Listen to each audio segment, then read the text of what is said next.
Hello aspirants, I welcome you all at परचम classes. आज फिर से एक नया मंडे आया है कुछ नई न्यूज के साथ। आज इस हफ्ते इकोनॉमिक्स के पिटारे में कौन कौन सी न्यूज है उसको देख लेते हैं। ये जो न्यूज होंगी ये 16 जनवरी 2023 से 23 जनवरी 2023 तक होंगी। ठीक है, तो देखते हैं आगे आज कौन कौन सी न्यूज हमको डिस्कस करनी है। आगे बढ़ने से पहले आपको बता दें कि परचम क्लासेस पे आपको करंट अफेयर के लिए एक बड़ा सा रिवोल्यूशनराइज स्टेप दिखेगा, जिसके अंदर करंट अफेयर्स 2022 जनवरी से दिसंबर 2022 तक की सारी न्यूज, चाहे appointment, award, books, authors, index, ranking, किसी से लेकर रिलेटेड हो, वो सारी की सारी न्यूज जो है वो एक ही ईयर बुक के अंदर डाल दी है। और आप लोग इसको अवेल कर सकते हो हमारी परचम क्लासेस ऐप से। आपको ऐप डाउनलोड कर लेना है और ये जो बुक है आपको इंग्लिश मीडियम और हिंदी मीडियम दोनों में मिल जाएगी।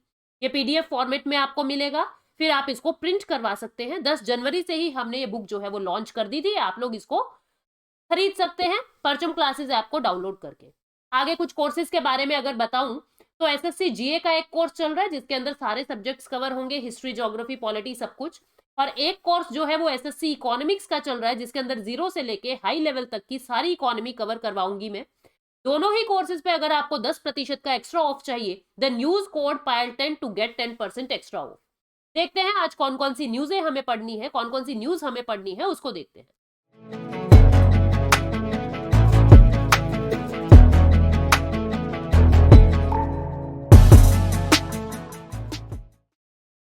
सबसे पहली न्यूज आप देखेंगे कि IREDA यानी कि Indian renewable energy development agency और ministry of new and renewable energy के बीच में एक मेमोरेंडम ऑफ अंडरस्टैंडिंग साइन हुआ है। क्या है ये, इसको देखेंगे। नेक्स्ट न्यूज हम देखेंगे जिसके अंदर ये बताया कि सुप्रीम कोर्ट ने गूगल पे जो चार्जेस हैं वो लगाए हैं, बहुत बड़ा एक फाइन लगाया है गूगल पे। क्यों लगाया है उसको समझेंगे। तीसरी न्यूज हमको देखना है कि लोन लॉस प्रोविजन, ये आरबीआई ने एक नए प्रोविजनिंग की बातें की है। क्या है ये बात, इसको देखेंगे। नेक्स्ट न्यूज में हम देखेंगे आरबीआई की एक रिपोर्ट आई है ग्रॉस फिस्कल डेफिसिट के बारे में। क्या बताती है ये रिपोर्ट, इसके बारे में बात करेंगे। फिर उसके बाद हमें जो नेक्स्ट न्यूज देखनी है that is national startup day. National startup day 16 जनवरी को सेलिब्रेट हुआ है। इसके अंदर क्या क्या काम हुए हैं, क्या क्या नए इनिशिएटिव्स आए हैं उसको समझेंगे। उसके बाद हम लोग बात करेंगे नेक्स्ट न्यूज पे that is world economic forum. World economic forum ने ग्लोबल रिस्क रिपोर्ट दे दिया है 2023 का। ये 18th एडिशन होगा ग्लोबल रिस्क रिपोर्ट का। क्या है रिस्क रिपोर्ट, इसको देखेंगे। नेक्स्ट जो न्यूज है आपकी that is FSIB, financial service institution bureau. ये क्या होता है, इसने कुछ नेम रिकमेंड किए हैं बैंक ऑफ बड़ौदा और बैंक ऑफ इंडिया के एमडी को लेके। नेक्स्ट न्यूज जो है वो मार्ग पोर्टल के लिए है। ये कॉमर्स मिनिस्ट्री ने मार्ग पोर्टल शुरू किया है। क्या बताता है मार्ग पोर्टल, इसको देखना है। देन म्यूचुअल फंड का जो SIP सिस्टम है उसके अंदर अब पहले से ज्यादा यानी 31% पहले की तुलना में ज्यादा लोग जो है वो एनरोल करने लगे हैं। अब एक और न्यूज जो है वो inland waterway authority of India को लेके है। जो गंगा क्रूज का पूरा सिस्टम चला था, जो एक पूरी हमने बोट की बात की थी पिछले हफ्ते, वो बोट कहीं अटक गई है ऐसा बोला जा रहा है। तो inland waterway authority of India उसको क्या कहेगी उसके बारे में हमें डिस्कस करना है। तो ये कुछ न्यूज थी जो हमें करनी थी। एक और न्यूज जो हमें करेंगे दैट इज इंडिया जो है श्रीलंका की मदद के लिए सबसे पहले आगे आया है। क्या है, अब एक एक करके सारी बातों को डिटेल में पढ़ते हैं। देखिए, सबसे पहली जो न्यूज है that is memorandum of understanding between IREDA and MNRE, Indian renewable energy development agency. पहले तो ये फुल फॉर्म याद रखना, Indian renewable energy development agency और ministry of new and renewable energy MNRE, दोनों के बीच में एक मेमोरेंडम ऑफ अंडरस्टैंडिंग साइन हुआ है, यानी दोनों के बीच में एक एग्रीमेंट सा साइन हुआ है। रिन्यूएबल एनर्जी कौन सी होती है, जिसको आप रिन्यू कर सकते हो बड़े प्यार से। लाइक सोलर एनर्जी कभी खत्म नहीं होगी, सोलर एनर्जी आप बार बार रिन्यू कर सकते हो। विंड एनर्जी रिन्यू कर सकते हो। तो Indian renewable energy development agency एक ऐसी एजेंसी है जो रिन्यूएबल एनर्जी रिसोर्सेज को डेवलप करती है। इसने अभी हमारे एक मंत्रालय, हमारी एक ministry that is ministry of new and renewable energy, उसके साथ एक MOU साइन किया है ताकि हम अपनी 2022-23 मतलब आने वाले साल के लिए हम अपने टारगेट्स को अचीव कर सके, हम अपने टारगेट्स को निर्धारित कर सके, टारगेट को सेट कर सके। ठीक है, कि पूरे साल की परफॉर्मेंस कैसी रहेगी, पूरे साल जो है वो किस तरीके से हमें परफॉर्म करना है, इन सब के बारे में यहाँ पे लिखा हुआ है। तो अब हम क्या बता रहे हैं कि इसके अंदर क्या क्या बातें हुई। कुछ इंपॉर्टेंट टर्मिनोलॉजी है, बहुत ज्यादा इंपॉर्टेंट टर्मिनोलॉजी है जो पेपर में पूछी जा सकती है। इस मेमोरेंडम ऑफ अंडरस्टैंडिंग में हमें कैसे कैसे परफॉर्मेंसेस की तरफ ध्यान देने हैं। यहाँ पे आप कुछ शब्दों को देखिए, return on net worth RONW, return on capital employed यानी ROCE, non performing asset to total loan NPA to total loan, NPA बहुत बार बता चुकी, एसेट टर्नओवर रेशो ATR, और अर्निंग पर शेयर EPS। क्या होते हैं ये, इनके बारे में क्या टारगेट सेट किए हैं, वो टारगेट हमें बिल्कुल भी याद नहीं रखने हैं, लेकिन हमें इन वर्ड्स के बारे में पता होना चाहिए ये वर्ड क्या कहते हैं। देखो सबसे पहला क्या है, RONW यानी रिटर्न ऑन नेटवर्थ, यानी कहने का मतलब क्या है, आपका नेटवर्थ कितना है। मान लीजिए मेरी सारी प्रॉपर्टी, सारा पैसा, प्रॉपर्टी, जायदाद, मेरे गहने, सब कुछ मिला के मेरा नेटवर्थ मान लीजिए 100 करोड़ का है। इस 100 करोड़ नेटवर्थ के बदले में कितना रुपया कमा रही हूं, मुझे रिटर्न कितना मिल रहा है इस नेटवर्थ से, that is return on net worth. तो इस MOU में ये कहा है हम RONW पे ध्यान देंगे और इसको बढ़ाएंगे। नेक्स्ट है return on capital employed. Return on capital employed का क्या मतलब है, जो भी कैपिटल आपने आपके बिजनेस में लगाया है, जो भी पूंजी आपने आपके बिजनेस में लगाया है, आप उसको लगा के कमा कितना रहे हो। मान लीजिए मैंने एक दुकान खोली, एक शॉप खोली, उस शॉप के अंदर मैंने 100 रुपीज का इन्वेस्टमेंट कर दिया, 100 रुपीज का, 70 रुपए का मैंने इसके अंदर माल डाल दिया, 30 रुपए की मेरी मतलब दुकान का किराया जा रहा है। इस तरीके से मेरा खर्चा पानी, मतलब मेरा जो टोटल कैपिटल है वो मेरा 100 रुपीज लग गया। अब ये 100 रुपीज लगा के मैं कमा कितना रही हूं, रिटर्न कितना मिल रहा है, that is return on capital employed. तो इस MOU में इसकी भी बात हुई कि हम किस तरीके से रिटर्न जो है वो इंक्रीज करेंगे। देन NPA आपको पता ही है, बहुत बार बता चुकी हूं। एसेट टर्नओवर रेशो क्या होता है कि आपका एसेट कितना है, आपने एसेट कितना लगाया हुआ है, आपका एसेट कितना है, और वहां से आपको आपके टर्नओवर कितना है, और टर्नओवर और एसेट का एक रेशो कितना हो रहा है। ठीक है। अर्निंग पर शेयर क्या होता है, जो भी आपके स्टैंडिंग स्टॉक्स है मार्केट में, जो भी आपके स्टैंडिंग स्टॉक्स है मार्केट में, आप उन स्टॉक्स पे कितना डिविडेंड अर्न कर रहे हो, कितना प्रॉफिट अर्न कर रहे हो। भाई आपने 100 रुपीज के शेयर जो है मार्केट में निकाले थे, आज के दिन इनकी वैल्यू कितनी हो रही है, जितने मार्केट में अभी शेयर पड़े हैं उनकी अर्निंग कितनी है, आप उनसे कितना प्रॉफिट कमा सकते हो, that is earning per share EPS। ठीक है, एक एक करके इनको और देख लेते हैं। रिटर्न ऑन इक्विटी या रिटर्न ऑन नेटवर्थ क्या होता है कि आपकी जितनी भी स्ट्रेंथ है, शेयर होल्डर्स की, इक्विटी की, आपकी जितनी भी स्ट्रेंथ है, उसके बदले आपको प्रॉफिट कितना मिल रहा है। ROCE क्या होता है कि कितना आपने कैपिटल एम्प्लॉयड किया है, उसका कितना कितना उसका रिटर्न मिल रहा है। एसेट टर्नओवर रेशो क्या है, वैल्यू ऑफ कंपनी सेल और revenue relative to value of its asset. आपकी कंपनी का रेवेन्यू कितना है और आपका एसेट कितना है, उसका रेशो। और EPS क्या होता है, आपके जितने भी मार्केट में आउटस्टैंडिंग शेयर्स हैं उनसे कंपनी को प्रॉफिट कितना हो रहा है, दैट इज EPS। इन चारों चीजों पे आगे भविष्य में ध्यान देने की बातें की गई है इस MOU में। नेक्स्ट न्यूज पे पढ़ते हैं, सुप्रीम कोर्ट ने गूगल की जो प्ली है, गूगल की जो एप्लीकेशन है उसको खारिज कर दिया है। देखो दिक्कत क्या है और ये न्यूज क्या है, इसको समझिए। ये न्यूज है स्टूडेंट, देखो आप देखते होंगे जब भी कोई एंड्रॉयड फोन लाते हो, जब भी कोई एंड्रॉयड लैपटॉप ला रहे हो, जब भी आप कोई एंड्रॉयड सिस्टम खरीद रहे हो, तो आपको उसके अंदर बहुत सारी चीजें ऑलरेडी इंस्टॉल्ड मिलती है, बहुत सारी चीजें प्री इंस्टॉल्ड मिलती है जो मैंडेटरी ही होती है। अब आप देखोगे कि YouTube जो है वो ऑलरेडी आपको इंस्टॉल्ड मिलता है ना, और ऐसे बहुत सारी और एप्लीकेशन है जो ऑलरेडी इंस्टॉल्ड मिलती है। ठीक है, तो अब ये जो होती है, ये क्या हो रहा है, जो गूगल है वो ऑलरेडी हर एंड्रॉयड के अंदर अपनी चीजों को मैंडेटरीली, मतलब कह देता है जरूरी है, इनको तो इंस्टॉल करना ही पड़ेगा। जिसकी वजह से क्या है, गूगल जैसे जो बाकी सर्च इंजन है वो अपनी प्रेजेंस दिखा ही नहीं पाते। आप खुद सोचो, आप याहू से कितना काम कर रहे हो, बहुत कम लोग करते हैं, है ना। आप मोजिला से कितना काम कर रहे हो, बहुत कम कर रहे हो। मतलब कहने का मतलब क्या है, बहुत सारे और सर्च इंजन ऐसे हैं जिनसे हम काम ही नहीं करते हैं, क्योंकि गूगल ने हर जगह अपनी प्रेजेंस जरूरी कर रखी है कि जितने भी एंड्रॉयड है उसमें मेरे ये प्री इंस्टॉल्ड सारी चीजें होनी चाहिए। तो गूगल क्या कर रहा है, खुद को मोनोपोलाइज कर रहा है, जो कंपटीशन के खिलाफ है। मोनोपोलाइज करना कंपटीशन के खिलाफ है, इससे कंपटीशन खत्म होता है। और अगर कंपटीशन खत्म होता है तो इन्वेस्टर्स को, यानी जो लोग हैं, जो कंज्यूमर हैं, उनको महंगी सर्विसेज खरीदनी पड़ती है, क्योंकि गूगल की ही मोनोपोली बनती जा रही है। इससे कंज्यूमर को नुकसान होगा। भाई मान लीजिए एक प्लेटफॉर्म है, वो ये कह दे, मान लो सरकार ऐसा कह दे, सरकार ऐसा कह दे, भाई आपको ना XYZ इंस्टीट्यूट का ही सर्टिफिकेट हम तो मानेंगे, हम तो XYZ इंस्टीट्यूट का ही सर्टिफिकेट जो है वो इलिजिबल मानेंगे, बाकी सब सर्टिफिकेट बेकार है, उनको छोड़ दो। ठीक है, तो हमें क्या करना पड़ेगा, मजबूरन इस XYZ इंस्टीट्यूट से ही काम करवाना पड़ेगा। और ये XYZ इंस्टीट्यूट अपनी फीस बहुत ज्यादा बढ़ा देगा क्योंकि इसकी मोनोपोली होती जा रही है। इसी तरीके से गूगल अपनी सर्विसेज की फीस बढ़ाता जा रहा है, जिससे कंज्यूमर को नुकसान हो रहा है। तो बीच में कौन आ गया, competition commission of India. Competition commission of India 2002 में एक स्टैट्यूटरी बॉडी बनाया था और जिसका मकसद यही था कि कंपटीशन को खत्म, जो भी बॉडी कंपटीशन को खत्म कर रही है या कुछ ऐसे इनिशिएटिव्स ले रही है जिससे कंपटीशन को खतरा है, आपको उनको टारगेट करना है। ठीक है, तो अब गूगल ने एक एप्लीकेशन लगाई सुप्रीम कोर्ट में कि हमको थोड़ी सी रियायत दी जाए या हमको स्टे ऑर्डर दिया जाए, हम इस केस को और ज्यादा डिटेल से आपके सामने प्रस्तुत करेंगे। लेकिन सुप्रीम कोर्ट ने गूगल की इस एप्लीकेशन को खारिज कर दिया।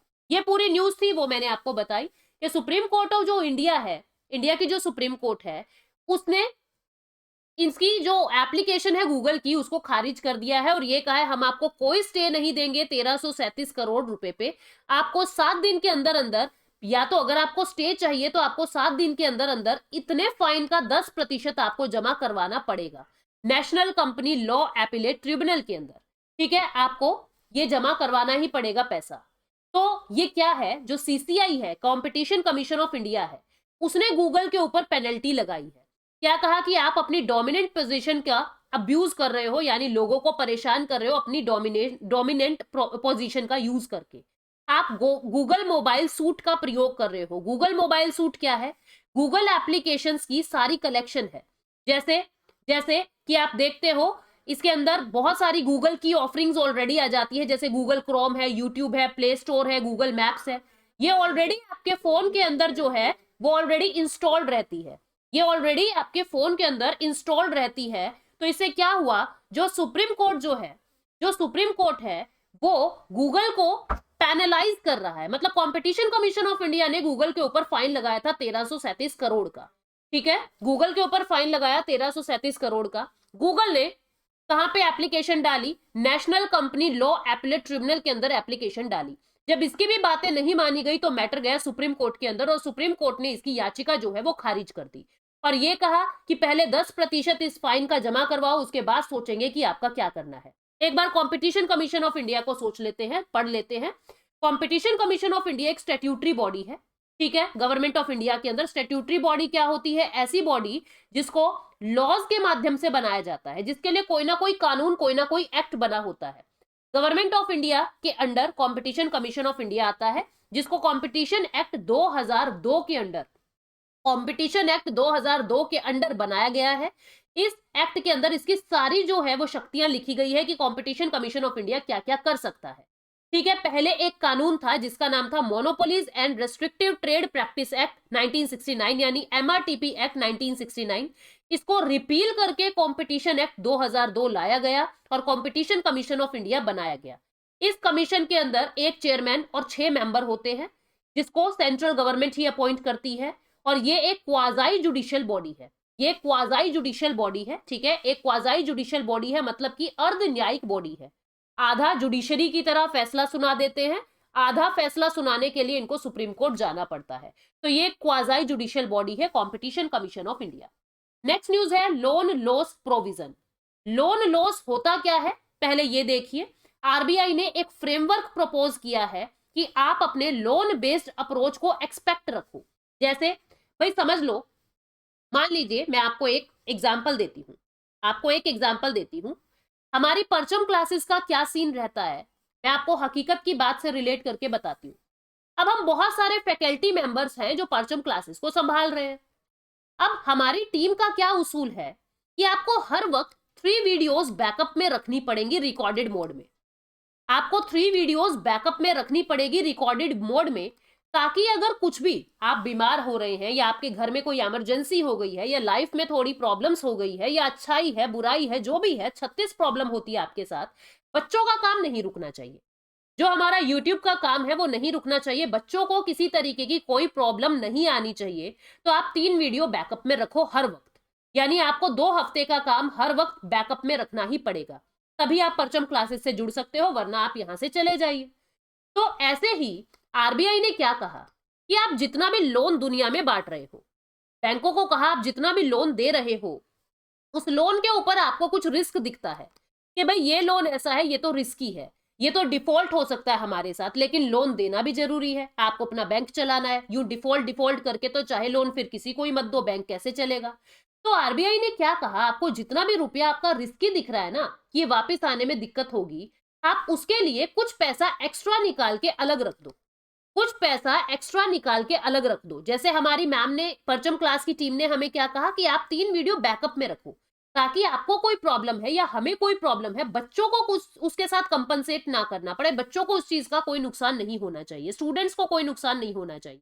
तो ऐसे ही आरबीआई ने क्या कहा कि बैंक्स को कोई नुकसान नहीं होना चाहिए, जितना लोन आप दे रहे हो, भारत को कोई नुकसान नहीं होना चाहिए, आप उससे एक्स्ट्रा पैसा जो है साइड में अलग निकाल के रख दो कि कल को अगर कोई डिफॉल्ट हो भी जाता है तो आप उस पैसे का यूज कर लोगे।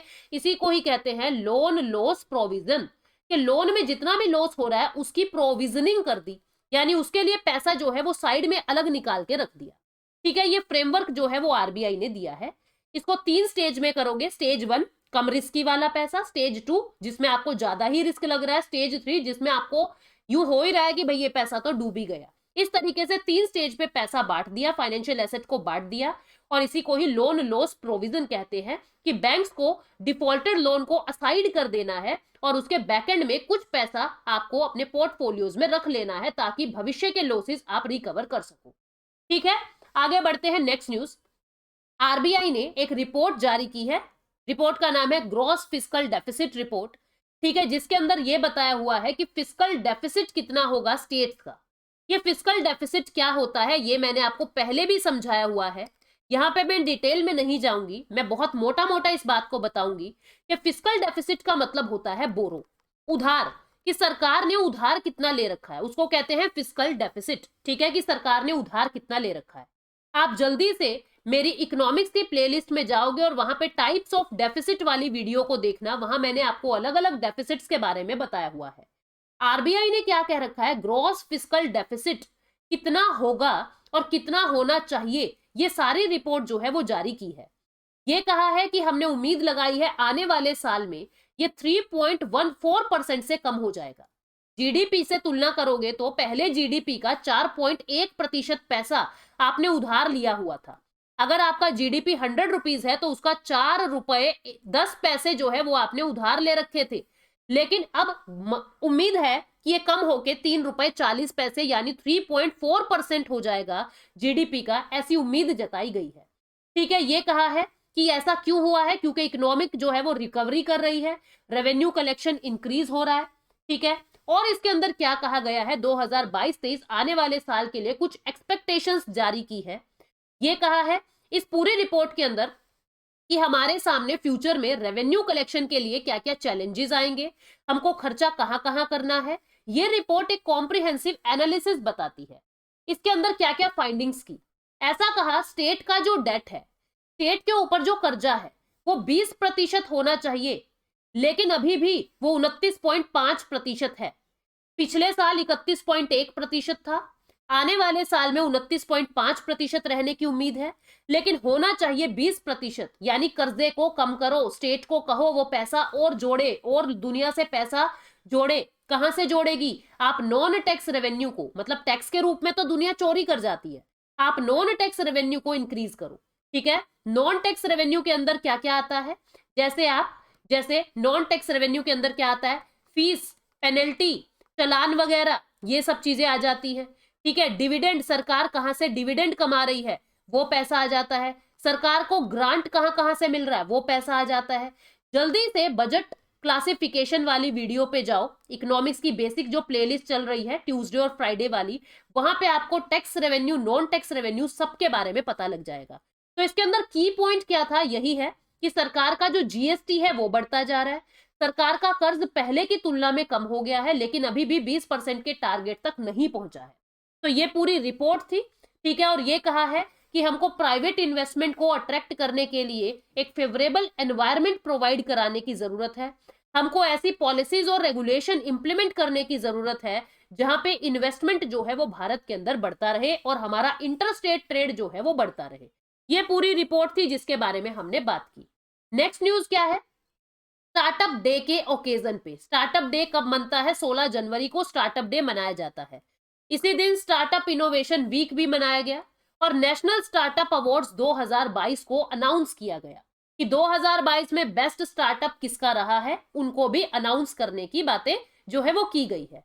ठीक है, जो नेशनल स्टार्टअप अवार्ड है 2022 का, ये ministry of commerce and industry देते हैं। कौन सी मिनिस्ट्री देती है? Ministry of commerce and industry, startups को और इनेबलर्स को, कि जिसने भी स्टार्टअप की दुनिया में रिवॉल्यूशन लेके आया है या डेवलपमेंट किया है, उसके बारे में उन लोगों को ये अवार्ड जो है वो दिया जाता है।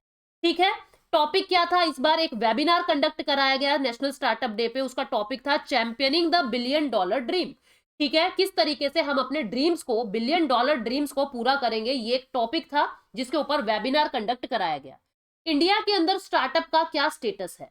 भारत के अंदर जो स्टार्टअप है वो बढ़ता जा रहा है। 17% 2012 से अगर हम आज की तुलना करें तो 17% हमारा स्टार्टअप जो है वो बढ़ रहा है। उसके अंदर एनुअल ग्रोथ रेट जो है वो बढ़ रही है। ठीक है, और भारत जो है 3rd नंबर पे आ गया है स्टार्टअप इकोसिस्टम में। सबसे पहले यूएस है, फिर चाइना है, और इंडिया जो है वो 3रे नंबर पे है स्टार्टअप इकोसिस्टम में। कौन कौन से हमारे ग्रोथ ड्राइवर्स हैं जिसकी वजह से भारत का स्टार्टअप और अच्छा होगा? एक तो हमको डोमेस्टिक मार्केट जो है वो और बड़ी करने की जरूरत है। ऑलरेडी बहुत बड़ी है, लेकिन इस मार्केट को और बड़ा करना पड़ेगा जहां पे आप अपनी सर्विसेज को, अपने गुड्स को बेच सकते हो। गवर्नमेंट का सपोर्ट बहुत मिलता है स्टार्टअप्स को, वो भी एक ग्रोथ डिवाइडर की तरह काम में आया है। टेक्नोलॉजी का एक्सेस इजी से कर पा रहे हैं। बहुत सारे यूनिकॉर्न जो है वो भारत से उठ रहे हैं। जैसे आपने देखा फिजिक्स वाला भी एक नया 101st यूनिकॉर्न जो है वो भारत से उठ के आया है। तो बहुत सारी टेक्नोलॉजिकल एक्सेस एडवांसमेंट भारत को मिल रहा है, जो भी एक ड्राइवर की तरह काम कर रहा है। स्टार्टअप हब्स जो है वो राइज होते जा रहे हैं, स्टार्टअप बढ़ते जा रहे हैं भारत के अंदर। बैंगलोर, बॉम्बे, दिल्ली, एनसीआर, इनके जो स्टार्टअप है, यहाँ पे जो स्टार्टअप है, ये 3 रीजन्स जो है, बैंगलोर, बॉम्बे, दिल्ली, एनसीआर, ये स्टार्टअप के हब बनते जा रहे हैं भारत में। तो जिसकी वजह से क्या हो रहा है कि भारत के अंदर जो स्टार्टअप की दुनिया है वो और अच्छे से ग्रो कर रही है। बैंगलोर को सिलिकॉन वैली ऑफ इंडिया कहते हैं क्योंकि टेक्नोलॉजिकल कंपनीज बहुत सारी हैं, इस बात को याद रखोगे। अब ये बताया है इस रिपोर्ट के अंदर कि स्टार्टअप इकोसिस्टम में चैलेंजेस क्या है। एक तो भारत के अंदर जो रेगुलेशंस हैं वो बहुत ज्यादा है, बहुत स्ट्रिंजेंट है, जिससे आने वाले स्टार्टअप को खुलने का वक्त या समय मिल ही नहीं पाता, मौका नहीं मिल पाता। बहुत सारे लॉज, बहुत सारे रूल्स रेगुलेशन है। दूसरी प्रॉब्लम क्या है, यहाँ पे इंफ्रास्ट्रक्चर बहुत लिमिटेड है। लॉजिस्टिक्स में बहुत सारा इंप्रूवमेंट नहीं हो पा रहा है। मेंटोरशिप और गाइडेंस की भी प्रॉब्लम भारत के अंदर स्टार्टअप को लेके लगती है, जिसके लिए अब एक मार्ग पोर्टल जो है वो शुरू किया है, उसको भी हम पढ़ेंगे।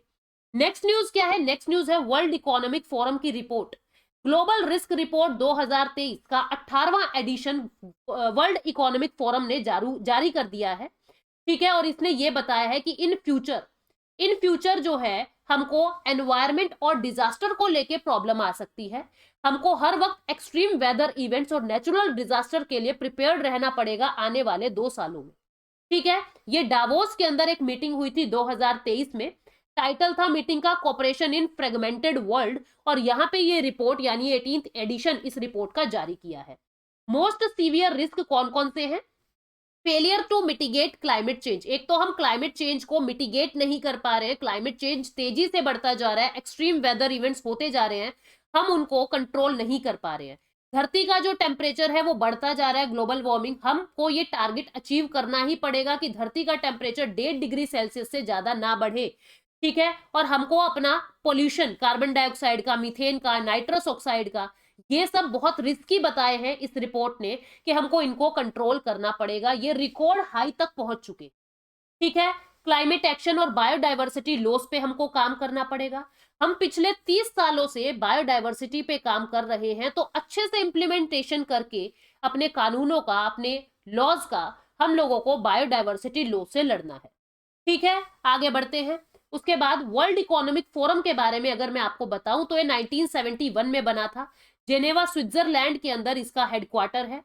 स्विस की यानी स्विट्जरलैंड की एक नॉन प्रॉफिट फाउंडेशन है। ये पब्लिक प्राइवेट कॉर्पोरेशन की तरह काम करती है।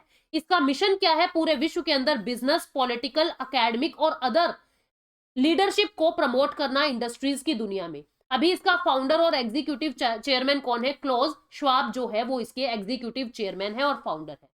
नेक्स्ट न्यूज के पहले हम ये देख लेते हैं कि वर्ल्ड इकोनॉमिक फोरम और कौन कौन सी रिपोर्ट को पब्लिश करती है। एनर्जी ट्रांजिशन इंडेक्स को, ग्लोबल कॉम्पिटिटिवनेस रिपोर्ट को, ग्लोबल आईटी रिपोर्ट को, ग्लोबल जेंडर गैप रिपोर्ट को, global travel and tourism report को। ये सारी की सारी रिपोर्ट जो है वर्ल्ड इकोनॉमिक फोरम के द्वारा ही जारी की जा सकती है, पेपर में पूछा जा सकता है। आगे बढ़ते हैं नेक्स्ट न्यूज, दैट इज एफएसआईबी ने बैंक ऑफ बड़ौदा और बैंक ऑफ इंडिया के एमडी कौन बनेंगे, मैनेजिंग डायरेक्टर कौन बनेंगे, उनके नेम रिकमेंड किए हैं। ठीक है, तो ये एफएसआईबी क्या है इसको समझिए। देखो पहले क्या था, 2016 में एक डिपार्टमेंट, एक ऑर्गेनाइजेशन बनाया था जिसका नाम था ट्रिपल बी, यानी कि बैंक बोर्ड ब्यूरो। क्या नाम था? Bank board bureau. इस बैंक बोर्ड ब्यूरो को क्या काम दिया था कि जितने भी पब्लिक सेक्टर बैंक हैं उनके एमडी और उनके सीईओ को आप अपॉइंट करोगे, मतलब उनके नेम आप रिकमेंड कर दोगे और उनको अपॉइंट करने का काम भारत सरकार का होगा। गवर्नमेंट ऑफ इंडिया जो है उसको अपॉइंट करेगी, लेकिन नाम आपको रिकमेंड करने पड़ेंगे, भारत सरकार जो है उसको अपॉइंट कर देगी। ठीक है, लेकिन बाद में क्या होता है, इस बैंक बोर्ड ब्यूरो को रिप्लेस कर दिया गया एफएसआईबी से, फाइनेंशियल सर्विस इंस्टीट्यूशन बोर्ड से इसको रिप्लेस कर दिया गया। ये जो बॉडी है ये गवर्नमेंट ऑफ इंडिया की बॉडी है, डिपार्टमेंट ऑफ फाइनेंशियल सर्विस के अंदर आती है। 2022 के अंदर ही इसको बनाया गया है। ब्यूरो करंटली इसके अंदर इसके सेक्रेटरी और 4 ऑफिसर्स इसके अंदर आते हैं। टोटल 5 लोग हैं, एक सेक्रेटरी और 4 ऑफिसर्स। इसने बैंक बोर्ड ब्यूरो को रिप्लेस किया है। ये मैन पावर कैपेबिलिटीज को देख के कि कौन व्यक्ति सच में एमडी या सीईओ बनने लायक है, उसके टैलेंट को देख के अपॉइंट करती है किसी को भी, यानी नेम रिकमेंड करती है। ठीक है, ये फुल टाइम अपॉइंटमेंट डायरेक्टर्स को अपॉइंट करती है, नॉन एग्जीक्यूटिव चेयरमैन को भी अपॉइंट करती है। ये एक रेगुलेटरी बॉडी है। ठीक है, इसका फंक्शन क्या है? जितनी भी अपॉइंटमेंट्स करनी है पब्लिक सेक्टर बैंक में फाइनेंशियल सर्विसेज के लिए, उसको करती है public sector bank, public financial institution, public sector insurers, इनके एमडी और सीईओ को, मैनेजिंग टीम को नेम रिकमेंड करती है, मैनेजिंग टीम के नेम रिकमेंड करती है गवर्नमेंट ऑफ इंडिया को कि हमारे हिसाब से ये टैलेंटेड बंदा है और इसको एमडी बनाओ। ठीक है, क्योंकि बैंक की हालत इतनी खराब हो गई थी, नेपोटिज्म में फंस के किसी को भी एमडी बना देते थे, किसी को भी सीईओ बना देते थे, ये मेरा ताऊ है, ये मेरा चाचा है, ये मेरा भतीजा है। तो अब क्या कहा गया कि आपको टैलेंट बेस्ड काम करना पड़ेगा और इसके लिए एफएसआईबी को लेके आया गया है 2022 में।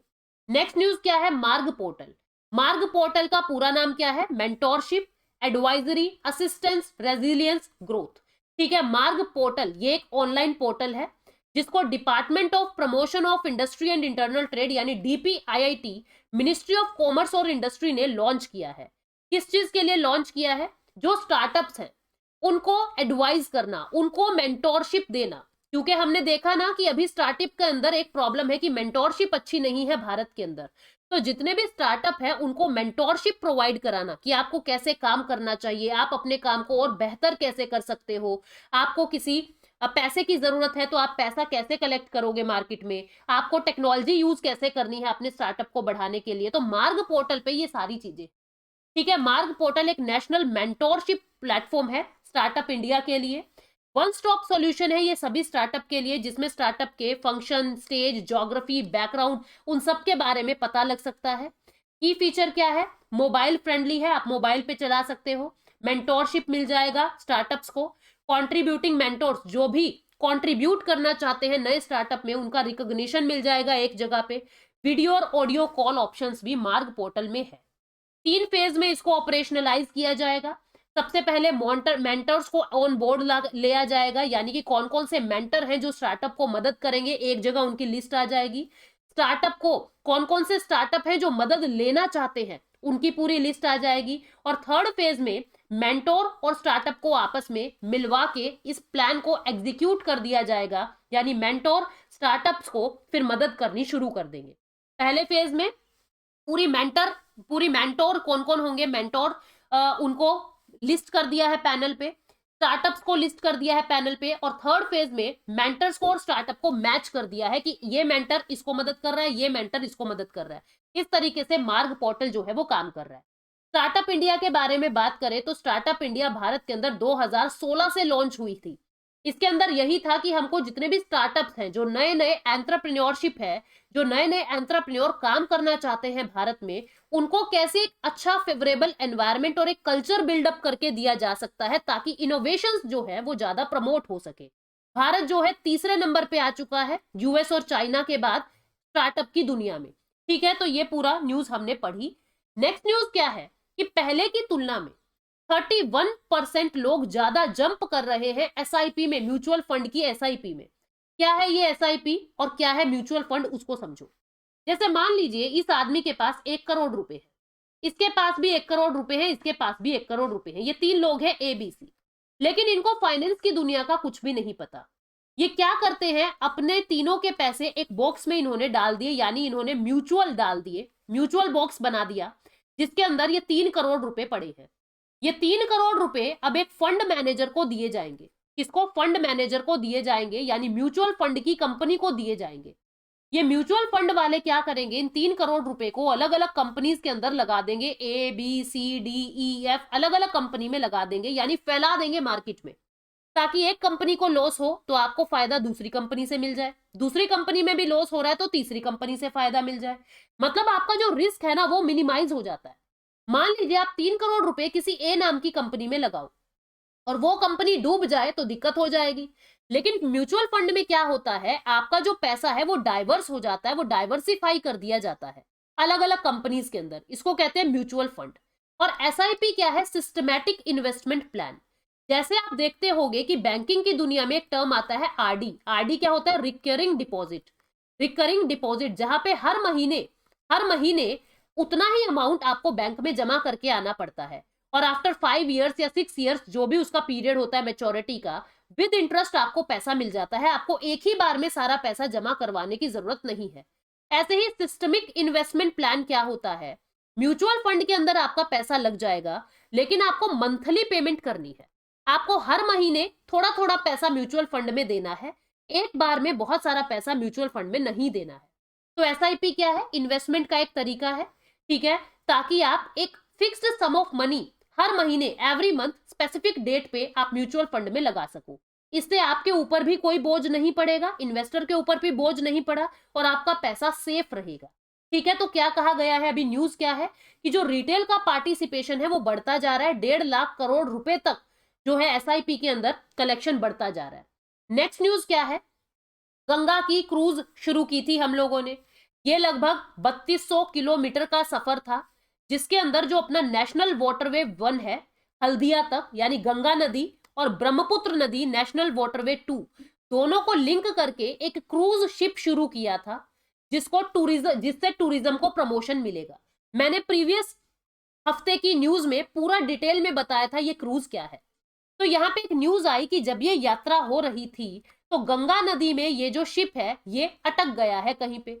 लेकिन जब इसको चेक किया गया तो inland waterway authority of India ने ये कहा कि ये न्यूज झूठी है, जो ये क्रूज शिप है ये तरीके से चल रहा है, लोग टूरिस्ट जो है इसके ऊपर आनंद उठा रहे हैं, यात्रा कर रहे हैं।